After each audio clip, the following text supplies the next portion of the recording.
I love how I always say I'm gonna film this video like at the last week of July, but not the last day of July. And well, it's the 30th and I really have to get this out by tomorrow. But anyways, here's what I read in July.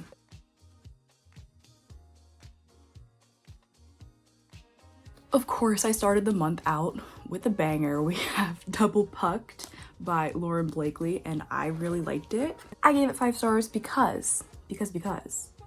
First off, it's my dream to have 2 boyfriends. But second off, it was just like a cute little princess smut. You know what I mean? Like, she was the center of attention. They're treating her the way she deserves to be treated, just that type of thing. It's not supposed to be an amazing book, but like, it's a cute, quick, like, little smutty read, and it's like fun, you know? So that's why I gave it 5 stars. Then I read How to End a Love Story by Yulin Kwong, and I've been wanting to read this for a while, finally got around to it. I'm finally caught up on Book of the Month, and I say that, and it's the 30th of July, and I haven't read July's books. So I got caught up and then I got uncaught up. It's fine, it's fine, it's fine. I enjoyed this. I gave it a 4. I think I would have given it a 5 had the main character's name not been Korean. That's my brother's name. You know what I mean? So, yes. Then I read Part of Your World by Abby Jimenez. I think this was her first book. Don't quote me on that. Maybe, no, it can't have been her first book. It was my least favorite so far that I've read. I really enjoyed Yours Truly and, of course, Just for the Summer. So I gave this one 3 stars. Not my favorite. Not my favorite. Maybe I just don't like age gap couples. You know? Then I finally got to The 7-Year Slip by Ashley Poston. It was cute. It was a quick read for me. I gave it 4 stars. Nothing incredible, but it was cute. Like, it was very cute, and I finished it in one sitting. But would I ever go back and read it? No. Then finally, I read my April book of the month, A Flicker in the Dark, and I really enjoyed it. But having just come off of Home is Where the Bodies Are, the two are very similar.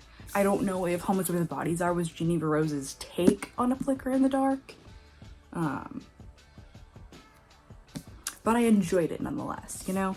There's just a lot of thrillers are becoming the same thing. So it's hard to find like a really good thriller nowadays. Because at least with romance, it's like you find your trope that you really enjoy and you can read the shit out of it and it's still entertaining. But like with thriller, it's like you want to read it like once or twice and then you don't want to see that again. I read Flight of a Carcass. Ooh, so fun, so fun. Gave it 4 stars. Yeah. I'm not like an Eddie Munson stan, but I get it.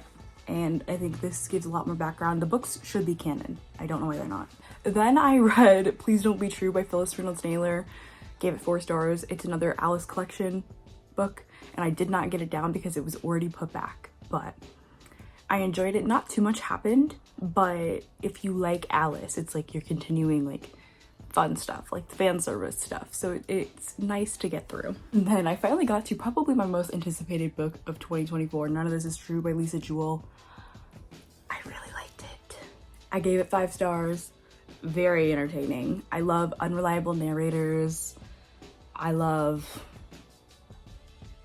What do I love? I heard the audiobook is incredible, but I haven't read it, obviously, or listened to it, but this was fun. Once I actually sit down to read it, it probably took me 2 days, but it did take me a while to get into it because I think I was just like, oh, I'm gonna love it, so I don't want to like read it so fast because, you know, if you think about it, I waste a lot of money on books because I read them so fast. But yeah, it's probably my favorite book of this year, not gonna lie. One of them at least. Alice in Charge gets 5 stars. Love that she's growing up, love that the books are getting more mature, more like my style of reading, you know, like girl problems, boy problems, just like, you know, stuff that I can actually relate to. We have Incredibly Alice by Phyllis Reynolds Naylor. Alice graduated high school, everybody.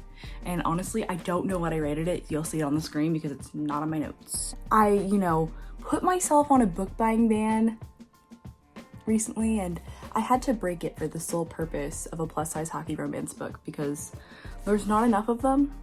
And I really appreciate them, and this was just so cute, and he was just so obsessed with her. And that's what we need in this world. And finally, Alice on Board, probably the worst Alice book in the Alice series. I gave it 3 stars just because it's Alice, but nothing happens. Like, literally nothing happens pertaining to the plot. Like, she literally could have just not written this book and gone straight to now I'll tell you everything. Like, we could have had a little excerpt of this, you know, in the next book. You know what I'm saying? She could have summed it up in 2 chapters, what happened in this book. But it's okay, I digress. Now I'm working on the final Alice book, so hopefully that video can be ready this month as well. But that is what I read this month. God, I hope iMovie doesn't make me upset today. Yay.